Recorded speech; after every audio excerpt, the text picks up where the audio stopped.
we can move on to a regular segment called Brews News. Brews News. Michael, what do we got?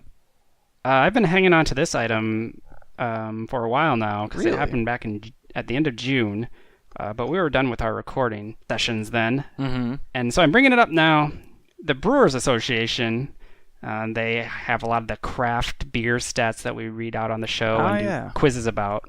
They launched a seal to designate independent brewers. Interesting. Pre-show. Yeah. I always look for the independent craft label. Yeah, exactly. So maybe you should look this up, Jeremy. All right, I'm on it. To get your take on the actual seal. It's just weird. Not weird, but the text is all broken up. So this can be given to members of the craft or of the Brewers Association or just non-members too, as long as they meet the criteria set by the Brewers Association, and they can use it freely as long there's a licensing agreement. Obviously, I'm looking at because they this. don't want to. Hey, you just got bought out. Oh, we're going to keep the label going.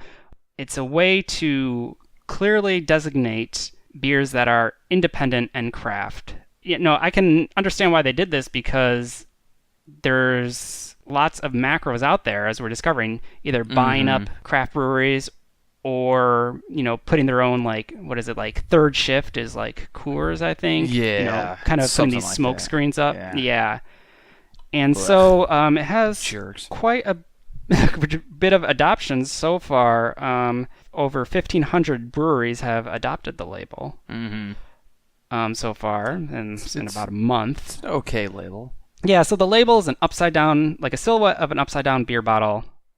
The thing that I don't like, it says, it's like the word independent is broken up, so it's like independent. And then it says craft. I'm not a big fan of the label craft beer. Yeah, it's pretty dumb. It's kind of trendy. We all know you hate trends, Michael. I'm that big old contrarian. But, I like the idea of a true freak label to put on. I was waiting for you to do that. Little South Park reference. Yeah, a little one. To put on things. So it's clear, because, I think you and I have been caught sounding the macro horn when we didn't realize we were drinking a macro-owned brew. Probably. Yeah. That sounds like something like we would do. What's the one that we had recently? The Golden Road. Oh, yeah.